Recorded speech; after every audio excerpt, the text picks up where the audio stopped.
Guy-de-Bretière. Comme je l'ai dit, vous pratiquez dans l'agglomération nantaise.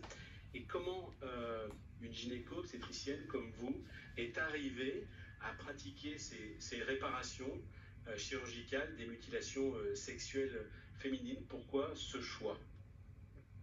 Merci de me donner la parole. Je voulais remercier Sandrine Mansour de m'avoir invitée parmi vous aujourd'hui.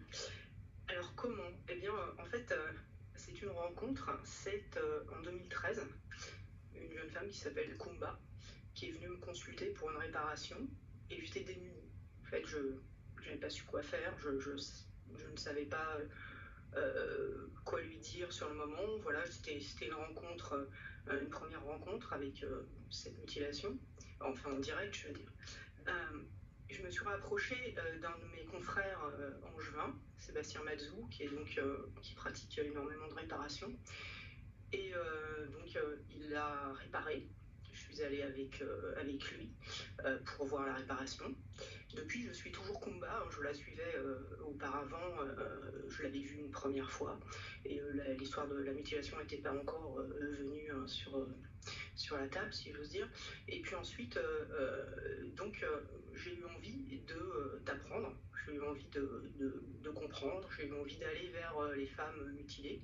Et donc, je suis rentrée en lien grâce à un de mes confrères de la clinique avec Charlemagne Ouedraogo. Et je suis partie à Ouagadougou en 2014 durant la campagne de réparation clitoridienne qui est faite tous les ans et qui dure 15 jours et qui répare toutes les femmes du Burkina, mais aussi des pays frontaliers, du Bénin, du Togo, toutes les femmes qui ont besoin, qui viennent, qui savent qu'il y a cette campagne, qui viennent en scooter, qui repartent en scooter, avec un suppositoire de biprophénide. Ces interventions qui sont faites sous péridurale, c'est assez impressionnant.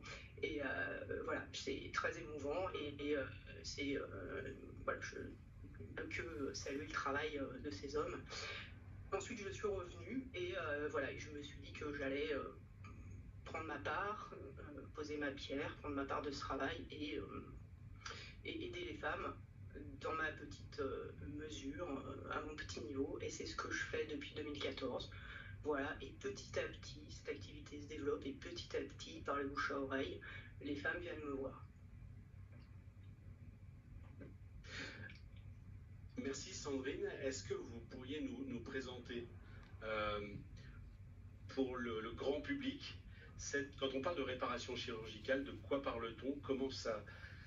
Enfin, on a des choses qui viennent en tête, mais on n'arrive pas toujours à vraiment comprendre de quoi on parle.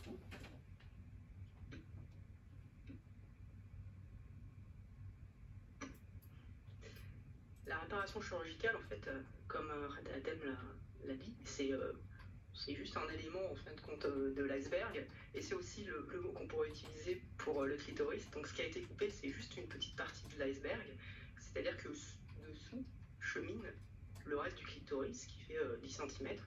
Donc on va en fait juste retirer la cicatrice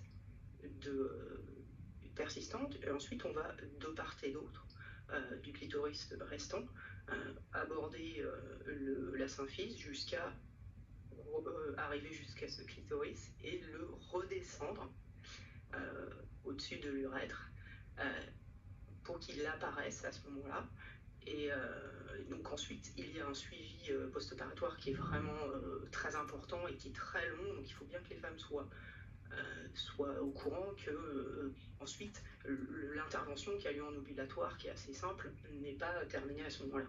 Ensuite, il y a des soins, on revoit les patientes au 10e jour, 1 mois après, 3 mois après, 6 mois après, voilà, afin que le clitoris finisse par prendre visage humain, si j'ose dire. Voilà.